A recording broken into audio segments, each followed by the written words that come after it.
இங்கே கூடியிருக்கின்ற செய்தியாளர் அனைவருக்கும் என்னுடைய மாலை வணக்கங்கள். நான் வைத்தியர் வாசன் ரத்னசிங்கம், அரச மருத்துவ அதிகாரிகள் சங்கத்தினுடைய நிறைவேற்று குழு உறுப்பினராக கடமையாற்றுகின்றேன். இன்றைய தினம் பிரதானமாக நாங்கள் செய்தியாளர் மாநாட்டை நடத்துவதன் நோக்கமெனில், தற்பொழுது நாட்டிலே சுகாதார சேவையானது மிகவும் குறைந்த வசதிகளுடன், மிகவும் குறைந்த அடிப்படை வசதிகளுடன் மேற்கொள்வதற்காக வைத்தியர்கள் உட்பட சுகாதார பணியாளர்கள் நிர்பந்திக்கப்பட்டிருக்கின்றனர். உங்களுக்கு தெரிந்த வகையில் இலங்கையானது மிகவும் குறைந்த செலவிலே உயரிய சுகாதார சேவையை வழங்கி வருகின்றது. குறிப்பாக எங்களுடைய நாட்டிலே சுகாதார சேவைக்கு ஒதுக்கப்படுகின்ற நிதி மிகவும் குறைந்த அளவு இருந்தாலும் எங்களுடைய சுகாதார சேவையை வளர்ச்சியடைந்த நாடுகளுடன் ஒப்பிடக்கூடிய நிலையிலே எங்களுடைய சுகாதார காட்டிகள் வளர்ச்சியடைந்த நாடுகளுடன் சமாந்தரமாக செல்லக்கூடிய நிலையிலே நாங்கள் சுகாதார சேவையை மேற்கொண்டு வருகின்றோம். இந்த நிலையிலே அண்மையிலே இலங்கைக்கு விஜயம் மேற்கொண்டிருந்த உலக சுகாதார ஸ்தாபனத்தினுடைய பணிப்பாளர் நாயகம் உட்பட பலர் கூறிய விடயம் என்னவெனில், இலங்கையானது மிகவும் குறைந்த செலவிலே மிகவும் உன்னத சுகாதார சேவையை நடத்தி வருகின்றது என்பதை தங்களுடைய கருத்துக்களிலே கூறியிருந்தார்கள். ஆனால் இந்த சுகாதார சேவையை மிகவும் உச்சமாக, மிகவும் உன்னதமாக கொண்டு செல்வதற்கு வைத்தியர்கள் உட்பட சுகாதார பணியாளர்கள் நாளாந்தம் பல்வேறுபட்ட சிரமங்களுக்கு முகம் கொடுத்து வருகின்றார்கள்.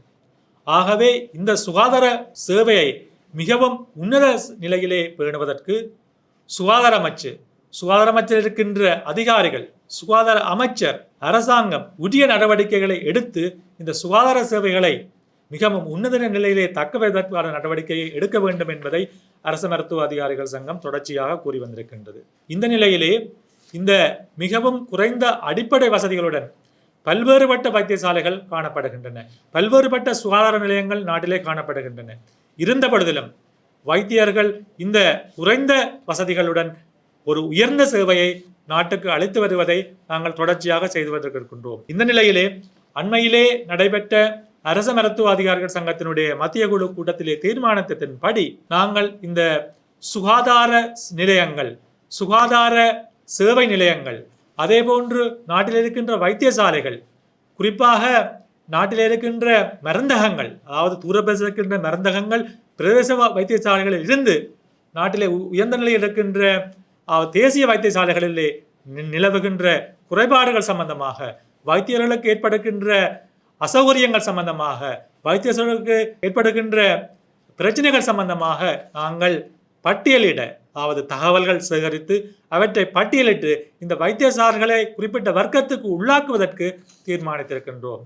குறிப்பாக பிரதானமாக வைத்தியர்களிடையே, அதாவது நாட்டிலே பல வைத்தியர்களுக்கான வெற்றிடங்கள் காணப்படுகின்ற பொழுதும் வைத்தியர்கள் குறைந்த அளவு வைத்தியர்களிடையே நிறைந்த சேவையை நாட்டுக்கு வழங்கி வருகின்றார்கள். இதிலே பிரதானமாக வைத்தியர்களுடைய இடமாற்றமானது மிகவும் தாமதமாக்கப்பட்டிருக்கின்றது. இடமாற்ற பட்டியலானது சரியான முறையில் வெளிவராமல் இடமாற்ற அமுல்படுத்தலானது பல்வேறு நிலையிலே தாமதிக்கப்பட்டிருக்கின்றன. குறிப்பாக நாட்டில் இருக்கின்ற வைத்தியர்களுடைய 50,000க்கும் அதிகமானவர்கள், குறிப்பாக 10,000க்கும் அதிகமான வைத்தியர்கள் தாங்கள் சேவை செய்ய வேண்டிய சுகாதார நிலையத்திலேயோ அல்லது வைத்தியசாலையிலேயோ சேவை செய்யவில்லை. குறிப்பாக இவர்கள் வேறுபட்ட வைத்தியசாலைகளிலே சேவை செய்கின்றார்கள். ஆகவே இந்த இடமாற்றத்தை சரியான முறையில் அமல்படுத்துவதன் மூலம், அதே போன்று வைத்தியர்களுடைய தேவையை அறிந்து, வைத்தியர்களுடைய நிலையை அறிந்து, வைத்தியர்களுக்கான வெற்றிடங்களை சரியான முறையில் நிரப்பி இந்த நாட்டு மக்களுக்கு ஒரு சுகாதார சேவையை மிகவும் உன்னதமாக தொடர்ச்சியாக நடத்துவதற்கு சுகாதார அமைச்சு உதவி புரிய வேண்டும், சுகாதார அமைச்சு தகுந்த நடவடிக்கை எடுக்க வேண்டும் என்பதை அரசு மருத்துவ அதிகாரிகள் சங்கம் கூறியிருக்கின்றது. ஆகவே இவ்வாறு ஒரு குறைந்த அளவு வைத்தியர்களுடைய நிலையிலேயே, வைத்தியர்களை சேவையிலேயே நாங்கள் இந்த சுகாதார சேவையை நடத்தி செல்ல வேண்டிய நிலைக்கு தள்ளப்பட்டிருக்கின்றோம். அதே போன்று வைத்தியர்களுடைய பாதுகாப்பானது, குறிப்பாக வைத்தியர்கள் சேவை செய்கின்ற நிலையங்களிலே வைத்தியர்கள் தங்குவதற்கான வசதிகள் பல்வேறுபட்ட வகையிலே குறைபாடுகள் காணப்படுகின்றன.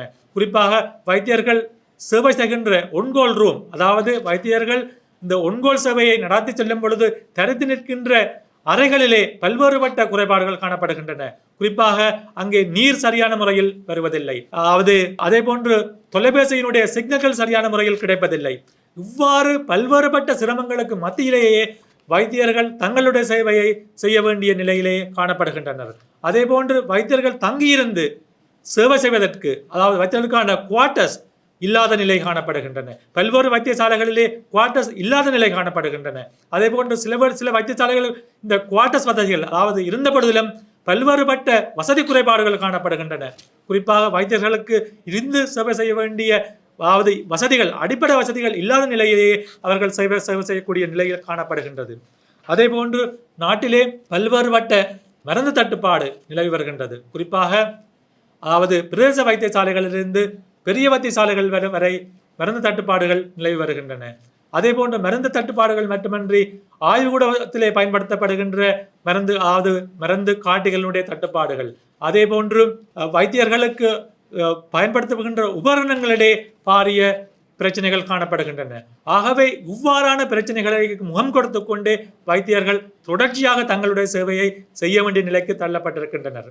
அதே போன்று வைத்தியசாலைகளிலே, சுகாதார நிலையங்களிலே நோயாளிகளுக்கு உரிய வசதிகள் இல்லாத நிலை காணப்படுகின்றன.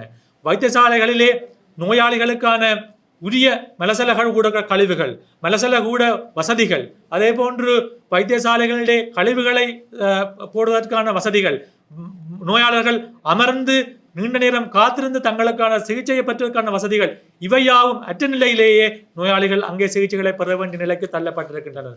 ஆகவே இவ்வாறான துர்ப்பாக்கிய நிலைக்கு தள்ளப்பட்ட ரீதியிலேயே வைத்தியர்கள், நாட்டில் இருக்கின்ற சுகாதார பணியாளர்கள் தங்களுடைய சேவையை நடத்தி செல்ல தள்ளப்பட்டிருக்கின்றனர். ஆகவே இந்த நிலைகளை கருத்தில் கொண்டு குறிப்பாக பிரதேச ரீதியிலே பல்வேறுபட்ட அரசியல்வாதிகள் காணப்படுகின்றனர்.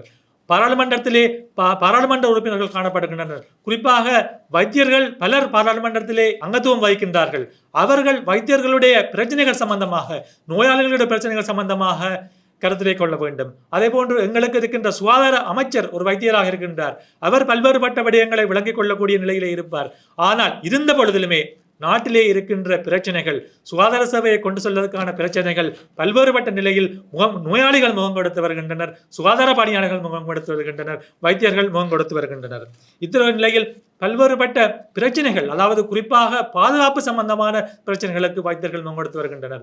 வைத்தியசாலைகளிலே, பிரதேச வைத்தியசாலைகளிலே, அதே போன்று மருந்தகங்களிலே, பல்வேறுபட்ட மாவட்ட வைத்தியசாலைகளிலே இந்த பாதுகாப்பு சம்பந்தமான பிரச்சனைகள் காணப்படுகின்றன. குறிப்பாக வைத்தியர்களுக்கு உரிய பாதுகாப்பை சரியான முறையில் அளிக்க சுகாதார அமைச்சு தவறி இருக்கின்றது. அதே போன்று கடந்த காலங்களிலே பல்வேறுபட்ட வைத்தியசாலைகளிலே இந்த பாதுகாப்பு சம்பந்தம் பிரச்சனைகள் காரணமாக வைத்தியர்கள் அசௌகரியங்களுக்கு முகம் கொடுத்திருக்கின்றார்கள். ஆகவே இவ்வாறான ஒரு துர்ப்பாக்கிய நிலையிலேயே வைத்தியர்கள் தங்களுடைய சேவையை நடத்தி செல்ல வேண்டிய இருக்கின்றன. சில வைத்தியசாலைகளுக்கு செல்வதற்கான, அதாவது போக்குவரத்து வசதிகள் சரியான முறையில் காணப்படவில்லை. அதே போன்று சில விலங்குகளுடைய தாக்கம் மிகவும் ஒரு ஆபத்துக்குரியதாக சில வைத்தியசாலைகளிலே காணப்படுகின்றன.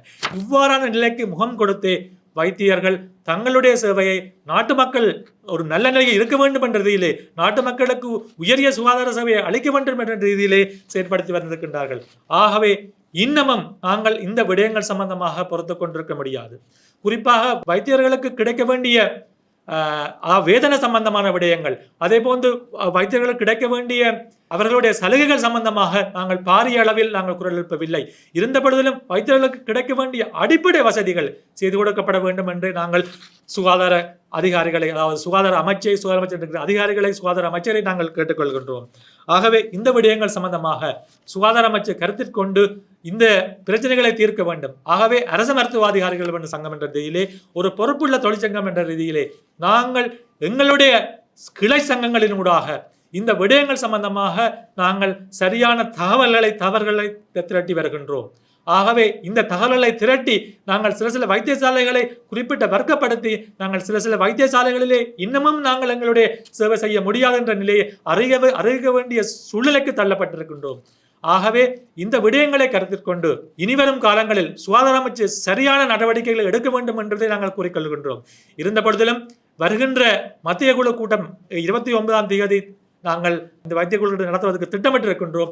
ஆகவே இந்த மத்திய குழு கூட்டத்துக்கு முன்பதாக நாங்கள் இந்த தகவல்கள் சம்பந்தமாக, எந்தெந்த வைத்தியசாலைகளிலே பாரிய குறைபாடுகள் இருக்கின்றது என்ற விடயங்கள் சம்பந்தமாக நாங்கள் தகவல்களை திரட்டி அவற்றை உரிய முறையில் நாங்கள் நாட்டு மக்களுக்கு நாங்கள் அறிவிக்க வேண்டி வரும் என்பதையும் நாங்கள் உரிய அதிகாரிகளுக்கு கூறி வைக்க வேண்டும் கொண்டும். ஆகவே இந்த விடயங்கள் சம்பந்தமாக உரிய அதிகாரிகள் கவனம் செலுத்தி இவற்றை தீர்ப்பதற்கு முன்வர வேண்டும் என்பதை அரசு மருத்துவ அதிகாரிகள் சங்கம் கேட்டுக்கொள்கின்றது. நன்றி, வணக்கம்.